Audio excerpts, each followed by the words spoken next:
My friends, thanks for joining us today in our journey through the Bible, Genesis to Revelation. And this year, as we just continue in our readings one day at a time, boy, this is going to be an interesting one. There's so much going on in the background. I don't know if you can hear all of this, but there's construction going on out there, and our neighbor's taking this dog for a walk, and the wind is blowing out here. It'd be interesting to see what we end up with this video today.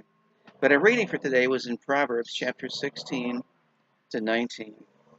And I want to just share with a few thoughts from chapter 17, verse 7, just from that one proverb. Let me ask you a question first. How would you like to have some respect? Respect. You know, we all want to feel like people recognize us and respect us.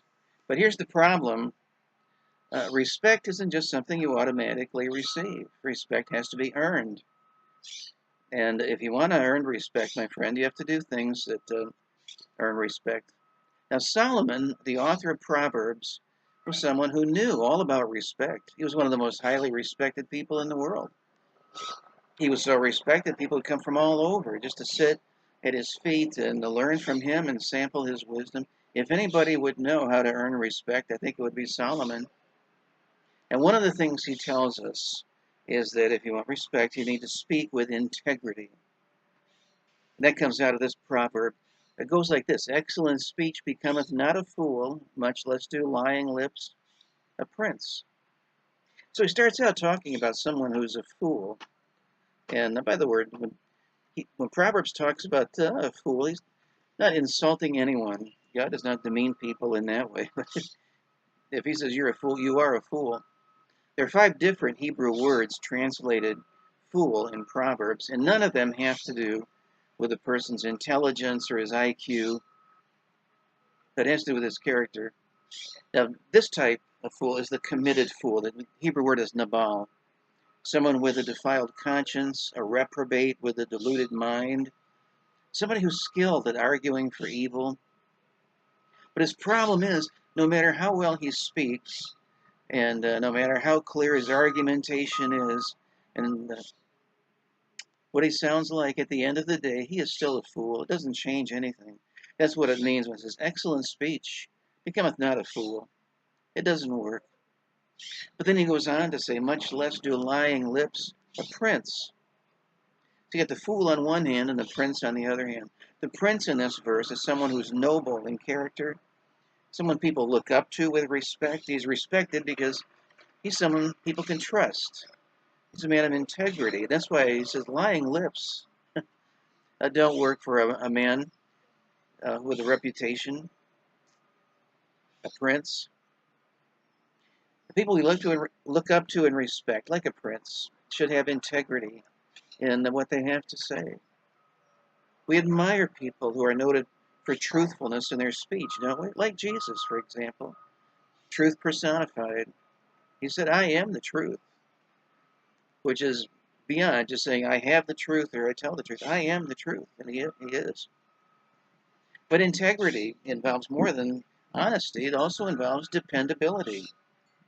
You ever seen a big cloud blow up and you've thought to yourself, boy, oh boy, we're going to get that rain that we've been needing, and only have one drop fall, or not even one drop. Well, Solomon says people promise you things they never deliver are just like that. Maybe you've known some people who are that way, and the kind of person who says, hey, I'll get on it right away, but they don't, or I'll see to that myself, but they don't.